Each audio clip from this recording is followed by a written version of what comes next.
வணக்கம். சில நாட்களுக்கு முன்பு ஒரு அழகான மாலை பொழுதுல காரமடையிலிருந்து தேக்கம்பட்டி வழியாக மேட்டுப்பாளையம் பத்திரகாளி அம்மன் கோயிலுக்கு பஸ்ஸில் போனேங்க.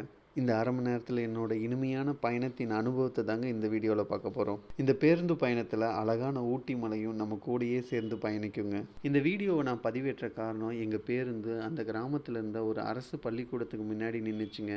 பேருந்து பள்ளி மாணவர்கள் ஏறின பின்னாடியும் சில நிமிடம் அங்கேயே நின்றுட்டு இருந்ததுங்க. தனியார் பள்ளி வாகனத்தில் எல்லா மாணவர்களும் வந்துட்டாங்களான்னு செக் பண்ணுவாங்கல்ல, அதே மாதிரி இந்த கண்டக்டர் எல்லா மாணவர்களும் வந்துட்டாங்களான்னு செக் பண்ணாரு. அதில் ஒரு பையன் வரல. அதனால அந்த மாணவர்கள்ட்ட காலையில் வந்த அந்த பையன் எங்கன்னு கேட்டார். அந்த பையன் அவங்க அப்பா கூட போயிட்டான்னு அந்த மாணவர்கள் சொன்னாங்க. அதை கன்ஃபார்ம் பண்ண பிறகு தான் விசில் கொடுத்து வண்டி மூவ் ஆச்சு.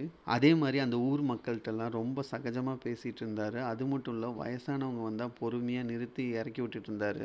அந்த ஊருக்கு புதுசாக போன எங்ககிட்டையும் ரொம்ப ஜாலியாக பேசிட்டு வந்தார். நான் வீடியோ எடுக்கிறத பார்த்துட்டு கொஞ்சம் தூரம் போனோம்னா மலைக்கு மேலேருந்து இந்த பவானி ஆறு போகிறதா ரொம்ப அழகாக இருக்கும் அப்படின்ற மாதிரி சொன்னார். அதை தான் இப்போ நீங்கள் வீடியோவில் பார்த்துட்ருக்கீங்க. நாங்கள் பள்ளி பருவத்தில் புத்தக மூட்டையை தூக்கிட்டு கவர்மெண்ட் பஸ் ஏறும்போது எரிஞ்சு விழுவுற சில கண்டக்டர் மத்தியில் எந்த ஒரு எதிர்பார்ப்பும் இல்லாமல் தனது கடமையை செய்யும் இந்த கண்டக்டரோட பேர் சந்திரசேகரனுங்க. கண்டிப்பாக இவரோட சேவையை பாராட்டியே ஆகணுங்க. இதே மாதிரி உங்கள் ஊரில் தன்னோட வேலையை நேசித்து செய்யும் நபர்கள் யாராக இருந்தாலும் அவர்களை பற்றி கமெண்டில் சொல்லுங்கள். நன்றி, வணக்கம்.